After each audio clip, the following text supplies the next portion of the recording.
All right, well, today we are in the fourth part of a series called Feels. It's great to be together again. If this is your first time with us, my name's Lou. I'm one of the pastors here. And typically, at this point in the service, we have a teaching portion, and we take those teachings, we group them together in what we call a series. And so today's the end of a series, but if you haven't been with us, I'll bring you up to speed real quick. What we're talking about is how outward displays of emotion, like what you can see about how someone feels, like what that tells us about different people, like what they value, who they are, the things that are important to them. Or we said the series is about how what Jesus specifically feels shows us about who Jesus is. Okay, so I'll tell you a little story. This is a fresh one, just happened last week. So I went to a concert last week. And it was mobbed. Like, it was hard to find a parking spot. I had to park, like, what seemed like a mile away. And then finally, when I got inside, there were tons and tons of people in there. It was like standing room only. My wife was in there. She had saved me a seat. But to get to the seat, I had to, like, climb over one of the rows. There's people all over the place. Everybody's super locked in and excited for what's about to happen. It was amazing. We had been looking forward to this for weeks and weeks. And the band comes out and they get ready to play a song.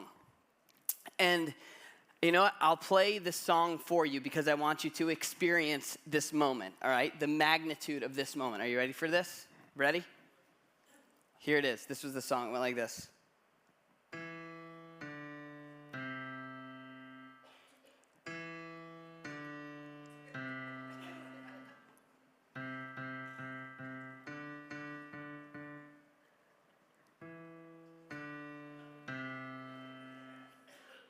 That's it. Thank you. Appreciate the support. So the song is Hot Cross Buns. It was my son's concert. He's 8. We were down the road at the school. But that song, if you don't know that song is like the song you learn how to play the first time you learn how to play an instrument. And so you have all these little kids with their instruments. They're learning how to play it. When that song finished, the place erupted. Like it erupted. It was amazing. The guy in front of me stands up and he's like, "Hot cross buns!" Like, he's yelling. I wanted to stand up, but my wife, Allie, like, there was no way she's going to have any of that. But needless to say, we're all excited. It was great. Fantastic. Now, if you're looking at that from a distance, you're like, okay, that's a pretty basic song. Like, the little kids playing a pretty basic song. But you have this strong emotional response from the people that are listening. And what does it tell you? It tells you how they feel, right? It tells you, right off the bat, those people are either the parents or family members, but they are invested in those children. How they felt shows us who they are. And the same is true, thankfully for us, when it comes to Jesus. If you read the Gospels, or really the biographies of Jesus, there are 4 of them. It's the first chunk of the New Testament. It tells us a lot of what Jesus did. And the people who wrote those Gospels, they weren't super descriptive, but every once in a while, they would tell us not just what he did, but how he felt while he was doing what he did. And if you read quickly or you're skimming over it, you might come across the emotion and just breeze by it. But in those emotions, especially because there's not a ton of detail in the story, the writers are trying to show us something profound about who he is. How he felt shows us who he is. And the reason why this matters is because whether you're a church person or not, whether you're in church every single week or you're never in church, whether this is your first time or your 10,000th time, whether you believe everything or you're not totally sure, your concept of Jesus, your picture of Jesus, the picture that you picture when you picture Jesus, it will either draw you to him or it will push you from him. And so it is so important that we get this right. And so much of what we can learn about him comes from the way that he felt. So in week 1, real quick, we talked about how he looked at a crowd and we're told he felt compassion. Like, he felt for them. He wanted for them. Not for the religious people, not for the people that were doing it all right, not for the people that got it all and understood it all, but for people in general, his posture was wanting good for them. He felt for these people. And then on week 2, Tom was up here. He talked about how Jesus felt distress, right? Like even though Jesus was who he said he was, he still had real, raw emotions. If you've ever been in a situation where you're like, I don't want to go down that road, but it looks like I have to, he's been there. If you've ever had people let you down, he's been there. If you've ever been disappointed, he's been there. If you ever felt pain, emotional and physical, he's been there. And the idea is that we don't have someone who can't relate to us. We have an idea, we have a God. Jesus is someone who feels deeply and gets us. And so we can go to him with confidence. And then last week, we talked about how Jesus got angry. Not just like a little angry, not just like, gentle bubbling beneath the surface, frustration, but like table flipping angry, like a huge display of passion. And even that story, if you weren't here last week, you might want to go back and listen to it. Even that shows us that the strength of his anger was connected to the strength of his love for people. He was making room for people that the religious community had not made any room for. It was out of his love for people that he had such strong emotions. And that shows us something profound about how deeply he cares for you and for me. And so this week, we're looking at another emotion. And it's an emotion in 2 stories. We're gonna look at 2 quick stories, but the feeling, the emotion, serves as a bridge, a connection between the 2, and it shows us something so important about who Jesus is and about what it looks like to follow him. So let me ask you this question. All right? Have you ever met someone whose religious experience, their religion, their beliefs, you just say it works for them? Like for them, whether you believe what they believe or not, it works, it's real. It makes an impact. It makes a meaningful, a measurable difference. It's vibrant. It's growing. It's giving them a sense of peace. It's giving them real joy. It's something that's valuable, and maybe you don't get it, or maybe you do, but you see it and you're like, yeah, that's something that's definitely having a positive impact in their life, right? You ever know someone like that? Maybe that's you. Have you ever met someone whose religious experience, whose belief or beliefs don't make a difference? And I don't mean to say this in like a judgmental way, don't get me wrong, but it's like, their whole church thing, like all that, it's kind of like a box that they check. Like they would say, okay, yeah, I believe that, but it really doesn't make much of an impact in their lives. Like it doesn't really change who they are. They can kind of like take it or leave it. It doesn't make much of a meaningful and measurable difference in their lives. Not that they're bad, but their faith just isn't doing all that much. My question, and the question really that we're going to tackle today, is what makes the difference?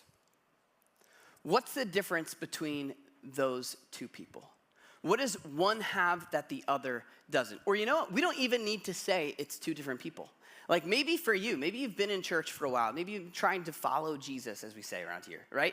And maybe there have been seasons for you where you're like, my beliefs, they are making a real difference. Like it feels alive. I'm changing. I'm growing. It's making a positive impact. And then there's other seasons where it's just like, no, it's not doing the same thing. It just feels dry or stuck. What's the difference between those 2 seasons? What makes the difference? Like, what is it? Is it like church attendance? Or is it like prayers? You saying the right prayers? Like, the right words to say? Is it the things you're reading in the Bible? Is it the version of the Bible that you read? Like, what is it? What makes the difference? What makes the difference? The 2 stories that we're looking at today, connected by that emotion that Jesus felt, are going to show us what makes the meaningful difference. And if you're someone whose faith hasn't really produced much, or you want more from it, or you feel stuck, or you're not sure, like this might be the thing for you that can make all the difference. And so At this point in the life of Jesus, in the story we're looking at, this is recorded by a guy named Luke in what we call the Gospel of Luke. Jesus is really, really popular. He's become really well known. Word about him has gotten out. He's doing amazing things. He's followed by crowds everywhere he goes. It's difficult for him to travel because he's so well known. And he's teaching people. He's going through different things, different towns, teaching different lessons. And that's where we jump into Luke's story. This is in Luke chapter 7. It said, when Jesus had finished saying all this to the people who were listening, he had some lesson he was teaching, he entered Capernaum. There, a centurion's servant, whom his master valued highly, was sick and about to die. Now, if you don't know what the culture looked like when Jesus was around, Jesus lived in Israel, and his community, it was people who believed the same thing that he believed, but it was also like seen as a nation or even a family. So in this community of faith, these ancient Jewish people, at the time, they were under the power of the Roman Empire. And Rome was like the bully.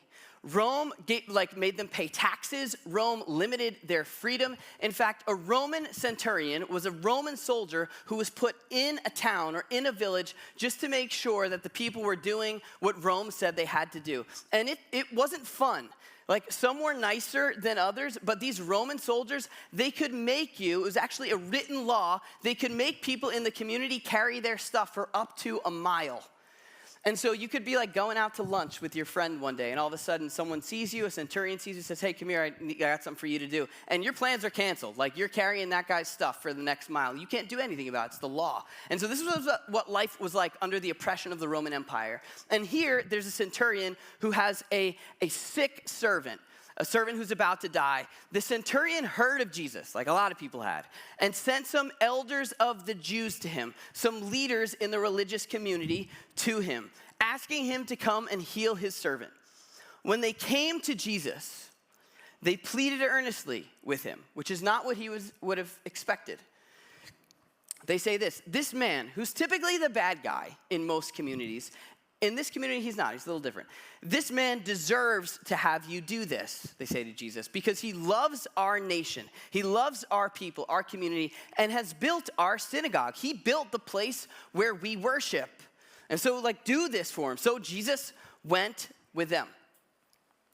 He was not far, it says, from the house when the centurion sent friends to say to him. He's on his way. The centurion sends friends. And the friends say this, Lord, don't trouble yourself, for I do not deserve to have you come under my roof. The centurion is saying, I don't even deserve to have you at my house. That is why I did not even consider myself worthy to come to you. But, he says, say the word, just say it, and my servant will be healed. For I myself am a man under authority, with soldiers under me. He says, I tell this one, go, and he goes. I tell that one, come, and he comes. I say to my servant, do this, and he does it. What he's saying is, he's saying to Jesus, he's like, look, I have a boss. He's like, I answer to Rome, but I'm also the boss of other people. And other people, because of my authority, have to listen to me. What he's saying is, I see that in you. Speaking to Jesus. He's like, I recognize, what he's saying is profound. He's like, I recognize the authority you have. Like, you can say something will be done and it's done. What he's doing is showing a pretty profound level of faith in who Jesus is. It says, when Jesus heard this, he was amazed at him. He was amazed. Luke writes, and turning to the crowd following him, he said, I tell you, I have not found such great faith even in Israel. Now, the reason he says even in Israel is because those are his people. That was his religious community. He's saying, even among my own people, I have not found such great faith. We're told he's amazed. You know he's amazed? Like, he doesn't even address the people who are talking to them. It's like they say what they need to say. He stops them. He's like, hold on a second. He turns to the crowd. He's like, do you see this? Like, are you getting this? He's not seen anything like this before. All right, so has anyone heard of a guy named Mike Breen? Mike Breen is, production team asked because they were here last service. Mike Breen is a commentator. He's a commentator for NBA games. And so he's the guy who's paid to talk during the game. He's like, oh, so-and-so gets the ball, pass to so-and-so. Now, a lot of these commentators, especially the ones that are well-known, they have these signature phrases, like things they say that no one else says. Mike Breen does this thing where when someone shoots a three-pointer, and it's a big one, like there's a lot on the line, if it goes in, he yells, bang. And so it'll be like, Steph Curry gets the ball, he shoots, there's like a moment of silence, and it's like, bang! And the crowd goes crazy, and it's so exciting, it's touching. But 8 times in Mike Breen's career, only eight, he gave us a double bang, right? For like really big games, really important shots, we get a bang, bang, right? Like he can't contain, just one bang doesn't do it, you know? So last year, the Knicks were in the playoffs. They were down by 5 with less than a minute left. They were playing the 76ers, all right? The ball's moving around, the clocks, I watched this game, like the seconds are ticking away. The Knicks need to score 5 points in less than a minute. They get the ball to a guy named Jalen Brunson. He takes a three-pointer and it goes in. And now the Knicks are within 2, all right? It was exciting. It was exciting. We were glad it went in, but we didn't get a bang for that, right? So it goes in. Now the 76ers have the ball. They've got to pass it in. While they're passing it in, the ball gets tipped. All of a sudden, it's rolling on the ground. Some of you were watching this game, I can tell. The ball's rolling on the ground. There are players on the Knicks. They dive on top of the ball. The Knicks end up with the ball. And now there's just seconds left. The ball's moving around. It ends up in the hands of a guy named Dante DiVincenzo. He's the best three-point shooter on the team. The Knicks are down 2. He takes a 3 with seconds left, and he misses. I know. But it's not over. So he misses. The Knicks get the rebound, and the ball begins to move again. It ends up in the hands of Dante DiVincenzo again, and he shoots it. And there's a moment of silence, and then we hear, bang, bang. And it was like, oh my gosh, it was unbelievable. I'm serious. I screamed at the top of my lungs. I was in my house. It was like 11 o'clock at night. Everyone's in their bedrooms. I'm screaming. My wife, Allie, she comes running out of the bedroom. She was annoyed. She's like, what's the matter? Who's hurt? What's going on? And I was like, you don't understand what, I did not apologize. It was thrilling. It was a thrilling experience. I was amazed. Double bang, all right? Double bang. Now, I don't know. I can't say with confidence I wasn't there. I don't know if this was quite a double bang moment of amazement. But my point in telling you that story is that Jesus didn't turn around and say, I am amazed. Like, there was something that he did that communicated he was thrown off. He was surprised. Like, it's got to be pretty difficult to wow someone who can walk on water. But he's blown away. He's never seen faith like this. This is the only time, this and one other time are the only times we're told Jesus was amazed. This and one other time. But here's that one other time. It's a totally separate story, totally different day. It's recorded by Mark. It says this. Jesus left there, the place where he was teaching, because he traveled, and he went to his hometown. He was accompanied by his disciples, his followers, who were on board with what he was doing and were trying to learn from what he said. When the Sabbath came, this was their big day of worship, he began to teach in the synagogue. Many who heard him were amazed because he had some pretty amazing things to say. But here's what they said. Remember, this is his hometown. Where did this man get these things? They asked. What's this wisdom that's been given to him? What are these remarkable miracles he's performing? Like, who is this guy? Isn't this the carpenter, right? Like, they're listening to him, and these aren't like genuine questions. They're like, really, who is this guy? These remarkable things that he's doing. Isn't this the carpenter? That guy, I'm pretty sure that's the guy that made my dining room table, right? Like, they've seen him since he was a little boy, and so they're not impressed. And so it says here, they go on. They say, isn't this Mary's son? Like, we know his parents. And the brother of James, Joseph, Judas, and Simon, he has brothers and sisters. We know them. Aren't his sisters here with us? And they took offense at him. Like, they weren't impressed by who he was and what he was doing. And so Jesus says to them, and this could be a story, it could be a message on its own, some profound stuff here. But he says, a prophet is not without honor, except in his own town, among his relatives, and in his own home, right? They've seen him in diapers, so he's not respected. Mark continues, it says, he could not do any miracles there, except lay his hands on a few sick people and heal them. I always thought that was funny. It was like, oh, that's it, you know? I'd be impressed if someone could do that. But compared to what, like, other things that happen in other places, this wasn't very much. And here's what it says about Jesus. Here's the emotion. It says, he was amazed at their lack of faith. These are the only things that get Jesus amazed, that he's surprised by. Great faith and a lack of faith. Now this here might be a little confusing. It says he couldn't do any miracles. Matthew also recorded this, which means it was a memorable thing. Matthew writes this to clarify. He says, and he did not do any miracles there because of their lack of faith. Okay, so just like zoom out for a second. Zoom out, we got two stories. Like one party, one group experiences this radical side of Jesus. Like his presence there makes a meaningful and measurable difference, a real tangible difference. And the other group sees him, knows him, in fact, saw him for a longer period of time, probably if it was his own hometown. And his presence there did not make a meaningful or measurable difference. Both gospel writers, both Matthew and Mark stress that. Like he was there, but it didn't make a difference.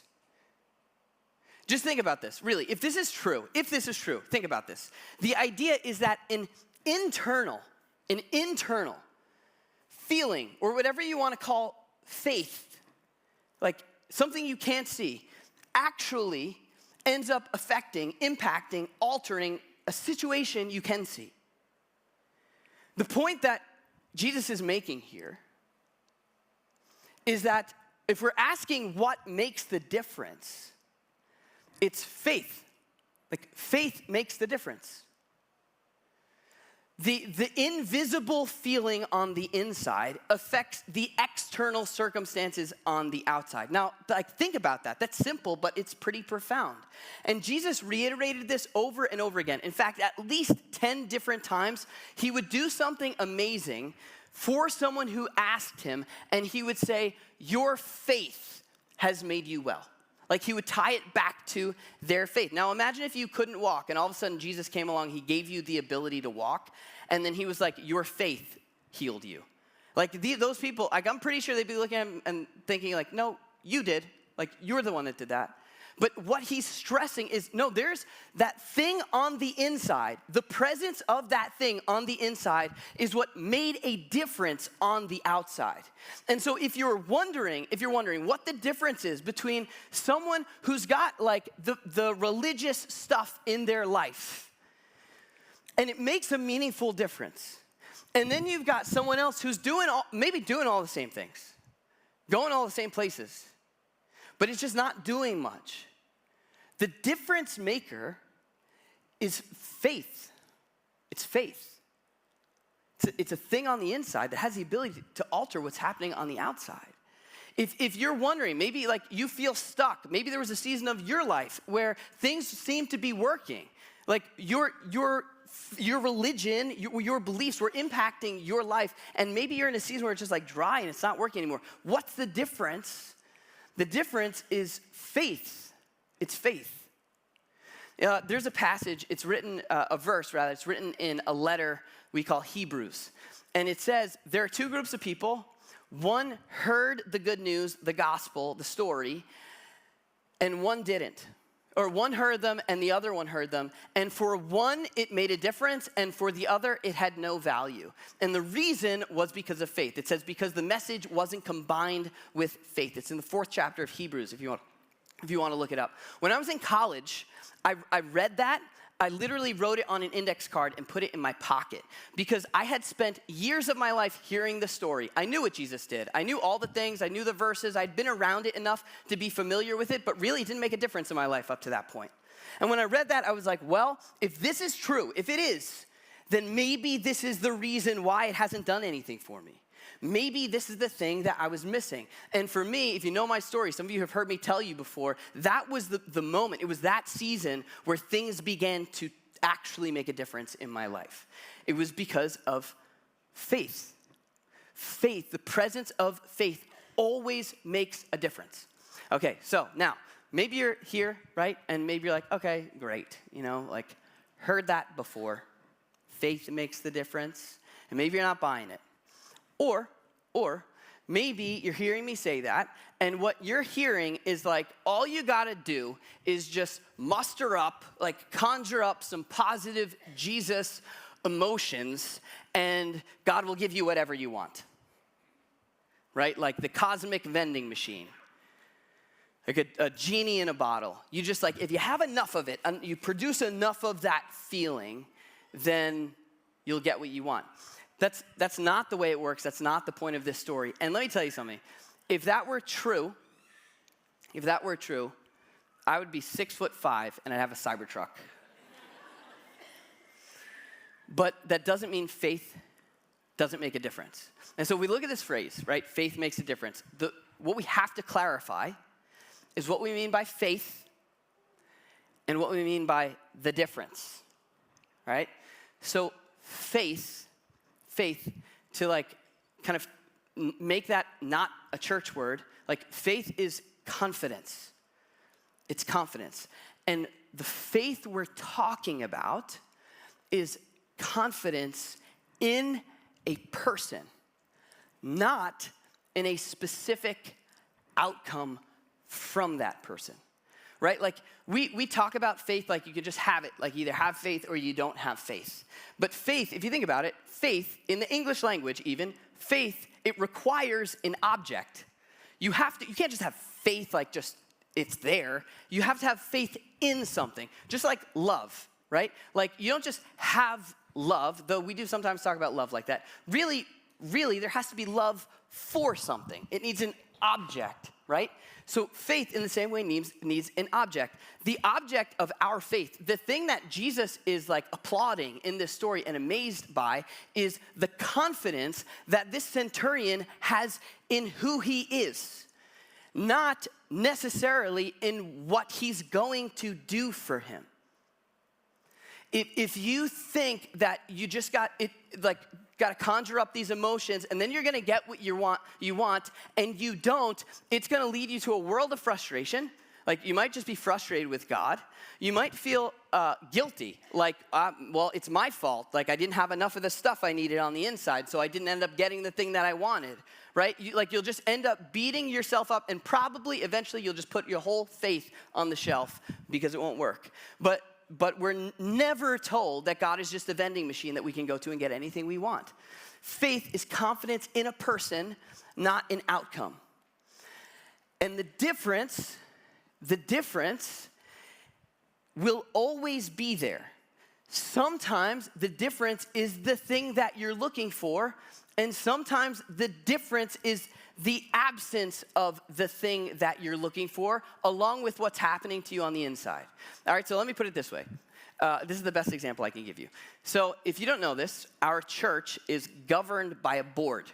We call them the management team. This is like where the accountability comes from. This is the governing board. This board currently, because we're a new church, it's made up of people who lead churches in other parts of the country, people who have been doing this longer than I have. They know a lot more than I do, and so they're my source of accountability and guidance and all that stuff, right? We're currently actually external members are being replaced with internal members, but that's like a different topic for another time. Anyway, there's this board. I have faith in these people. Not necessarily in any one particular outcome, but my faith is in them. And so here's what that looks like. Sometimes I want them to do something for me. Like sometimes I have a request and I go to them, and it's not something I could do on my own. I need them behind me. I need their support, and so I bring it to them and I'm like, here. And sometimes they say yes. And the difference is whatever it was I asked for. They give me what I asked for, whatever that might be. Like, here, go ahead and do that thing, right? And that's the difference. And because I went to them, that's the difference that we see. And sometimes that's how it works with God. You go to him and you ask, and sometimes he gives it to you. And I don't want to make light of that. Because there are times, like we're told, Jesus' brother James wrote a letter, and he said very simply, you have not because you ask not. In other words, the implication is that if you start asking God for the things that you need, you'll have things that you wouldn't have had if you didn't. Like that actually makes a difference. Doesn't mean he's going to say yes all the time. But you don't know what God is willing to do for you or give to you unless you ask. And I want to make light of that because that's a pretty big thing. You know, there was somebody back in 2019. Some of you have heard this before. In 2019, there was a woman who came up to me before this church even started, when we had nothing. And she was like, I'm praying. We lived in a different town. She's like, I'm praying that this new church will be able to start in a building on Main Street in Babylon. And I was like, keep praying. But if you know our story, if you know where you are right now, some pretty crazy things. I'm not saying it happened because of her. I'm not saying it didn't happen because of her. I don't know, right? But the idea is that we should bring our requests to God. Sometimes he says yes. Now, back to the management team, right? I have faith in these people. And sometimes I'm like, hey, I want to do this thing for the church. Like, let's go in this direction. And I bring it to them. And they say, no. Like, now's not the time for that. Or that's a bad idea. And for me, that still makes a difference because I trust them. I know that we're on the same page. I know they have the church's best interest in mind. I know they have my best interest in mind. I trust their intentions, I trust their motives, and I know them. And so when I'm like, hey, how about this? And they say no, I'm like, hey, all right, whatever. So, sometimes I like it, sometimes I don't, but I trust them. We have this joke in my house, like whenever there's a board meeting, I go home happier. Allie's like, you're just in a better mood, you're more peaceful, you're more like joyful. And it's because the things I'm like worried about or decisions, I'm just like, here. And sometimes they're like, yes, and sometimes they're like, no. But there's faith there, and that makes a difference within me. That makes a difference than if I didn't trust them or they weren't there. And you know this, right? Like, you know there are some people in your life, you've probably seen this, where maybe they have a sickness or they want to get out of a situation or they want something to happen and it hasn't gone away. The thing they needed hasn't happened. The prayer hasn't been answered. And you look at them and there's still a sense of peace. There's still a sense of joy. There's something about them that has still made a difference that wouldn't be there if they didn't have faith. It always makes a difference whether it's yes or no, as long as your faith is in a person and not a specific outcome. It's faith that makes the difference. Confidence in a person.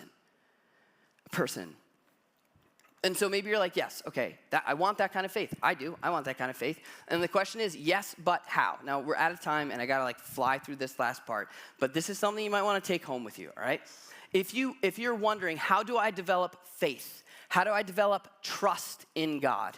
You develop faith the same way you develop trust in any relationship. And if you've been here for a while, you've seen this before. We can break this down into three steps, all right? It works like this. No. In any relationship you have, step one is getting to know them. Figuring out who they are, what they value, what they're like, what they care about, right? And then as you get to know someone, you begin to trust them. Assuming you find them trustworthy. Assuming their intentions are good, you begin to trust them. And only after you begin to trust someone are you willing to obey them.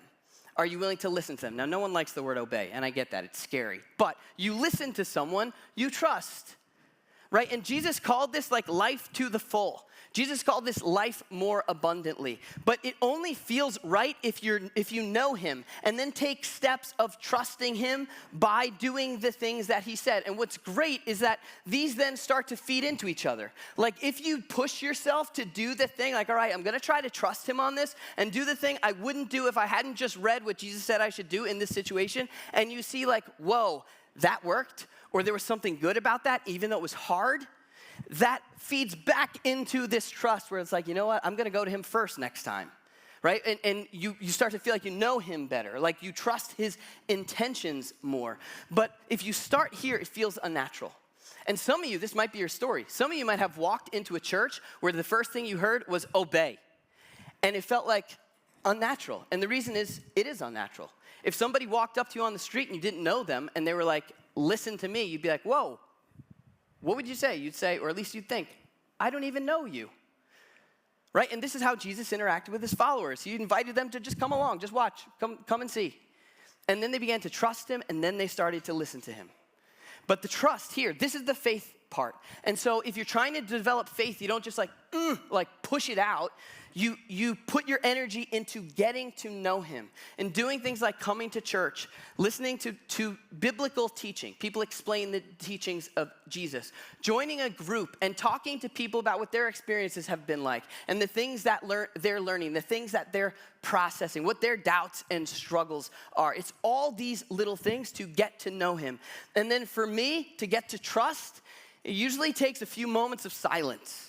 Right, like for me, it's like in the quiet in the morning where I'm like, okay, here's my situation. I say that I believe God has my best intentions in mind, and I'm gonna try to trust him with this situation. And so I need to push myself to take that step of listening to him. And every single time I do, it's like, yeah, why didn't I start there? And this is how it continues to grow and develop. This is how you develop trust. Faith makes the difference. Faith makes a difference. We're just about out of time, but this morning I'd like to end with communion again this week. And I'll tell you why in a minute, but I want to give the hosts a chance to come on out here. They're going to bring out the buckets. If you were here last week, it's the same routine. Please, if you're not comfortable doing this, please don't feel any pressure to participate. But for those of you who would like to, we're going to pass out buckets to each row. If you'll take one, pass it down, and then get it back on the end and just put it on the ground on the end of your row. That would be a big help to our team here. And if you could take your trash with you on the way out, that would also be a big help to our hosts as they prepare for the next service. If you could hold on to it, we'll take it together. Before we do that, the reason we're doing this, and the reason we're doing this today, again, is because Jesus sat with those followers 2,000 years ago. If you don't know the story, it was right before he was about to die. And he sat with his closest followers. There was a lot of things that happened at this dinner. It was a dinner, sat around the table. We call it the Last Supper. It was the meal where he had washed their feet. Some pretty amazing things had happened. And there came a point in the meal where he broke bread. And he said, this is my body, which is broken for you, which will be broken for you. He was talking about how he's about to give them his life. And he did the same thing with a cup. He said, this cup is my blood that will be poured out for you, so your sins could be forgiven, so your shortcomings won't be held against you. It's for you. And you know what he said? He said to do this when we're together to remember. You know why he said to remember? Because we forget. And the thing that he wanted us to remember so badly that he gave us a tangible way to remember it was not to remember what he asks of us, was not to remember what he wants from us or requires of us, but to remember what he gave for us. Like, never forget that. And this is the one who is asking us to put our confidence in him. Not the one who knows it all or the one who did it all, but the one who gave it all for you and for me. This is the one we put our confidence in. And so that night he took bread and he broke it. Let's do this together. And he said, this is my body broken for you. Do this to remember me.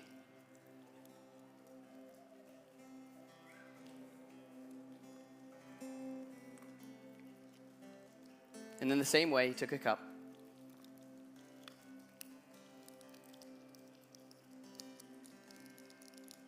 And he said, this is my blood. This cup, it's a symbol of my blood, which will be poured poured out. He's saying, I'm going to bleed for you. And so do this to remember me.